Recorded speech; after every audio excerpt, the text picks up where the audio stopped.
La place de la femme, c'est la cuisine.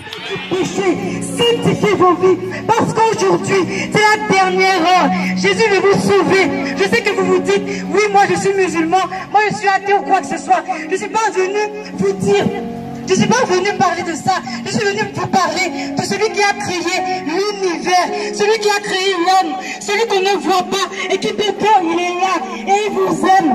Il y a une vie, il se passe quelque chose après la mort. Si ce soir vous mourrez, par rapport à tout ce qui se passe dans les enfants, si ce soir vous mourrez, où est-ce que vous irez?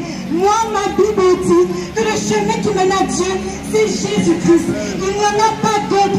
Le chemin qui mène à la vie éternelle, c'est Jésus-Christ. Il n'y en a pas d'autre. J'étais dans le péché, j'étais dans le concubinage.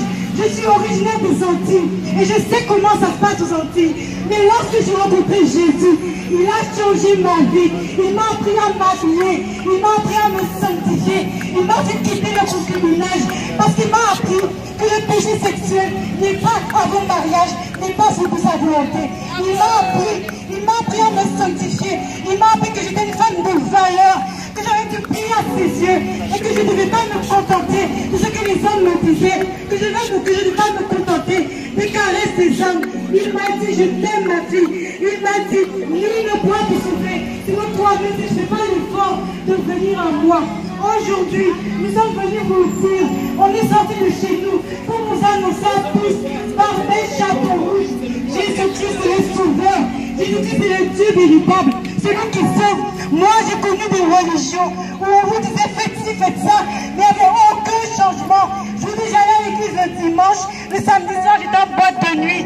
Aujourd'hui, lorsque j'ai rencontré Jésus, il m'a rempli mon cœur, il a restauré mes blessures, il m'a rempli de lui, il m'a appris à aimer, il a restauré mon cœur par rapport aux blessures qu'on avait. Et aujourd'hui, il nous apprend à aimer. Aujourd'hui, le Dieu véritable, celui qui n'est pas resté sur son trône, mais qui est descendu pour délivrer les hommes du péché. Celui-là est venu pour toucher vos cœurs à tous, pour vous remplir tous de lui. Jésus vous aime et Jésus veut que vous soyez sauvés. Il veut que vous veniez à lui. Comme vous êtes, comme vous nous dites, venez à moi, vous qui êtes fatigués, chargés, et je vous donnerai du repos. Vous qui souffrez, problème d'argent, problème de, on est seul, on se sent seul, on est isolé, dépression, addiction, venez à Jésus. Il n'y a que Jésus qui sauve. Personnellement, il a sauvé ma vie. Il a sauvé ma vie. Je suis issu peut-être d'une famille évangélique, mais mes parents ont divorcé. Les souffrances que ça a posé dans les familles. Mais lorsque j'ai rencontré Jésus, il a guéri mon cœur, il a sauvé ma vie. Et aujourd'hui, nous sommes venus vous dire à tous que Jésus vous aime, que Jésus veut que vous veniez à lui. Je vous donne ma paix, je ne vous la donne pas comme le monde vous la donne, mais je vous la donne. Jésus est la paix.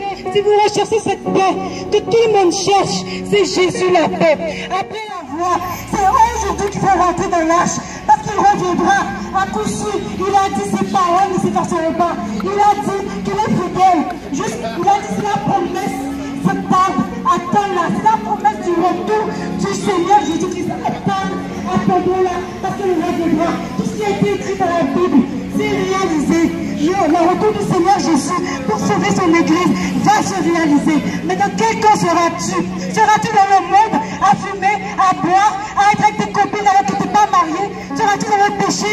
Si tu es dans le péché, c'est ton problème. Moi, je sais que celui qui m'a sauvé, il m'a sorti du péché. Et il a dit, je reviendrai à toi. Il a dit qu'il prépare son épouse pour le jour de son retour. On vous dit ça. Et je sais que tout le monde se dit que ces choses-là sont des hérésies. Mais non, elles ne sont pas des hérésies. Regardez le temps, regardez les nations, regardez comment le péché grandit, regardez comment les choses se font. Ne vous posez pas la question, mais ça va pourquoi toutes ces choses.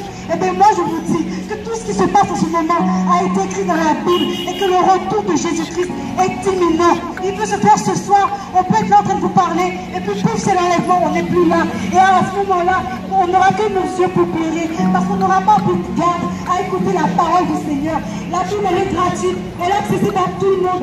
Lisez cette parole. Ne vous contentez pas d'aller à l'église le dimanche pour écouter ce que vous dit le prêtre, le pasteur, parce que nous-mêmes, ce ne sont même pas ceux qui connaissent la parole de Dieu, puisque la parole de Dieu est révélée par l'Esprit de Dieu. Aujourd'hui, vous avez cette parole.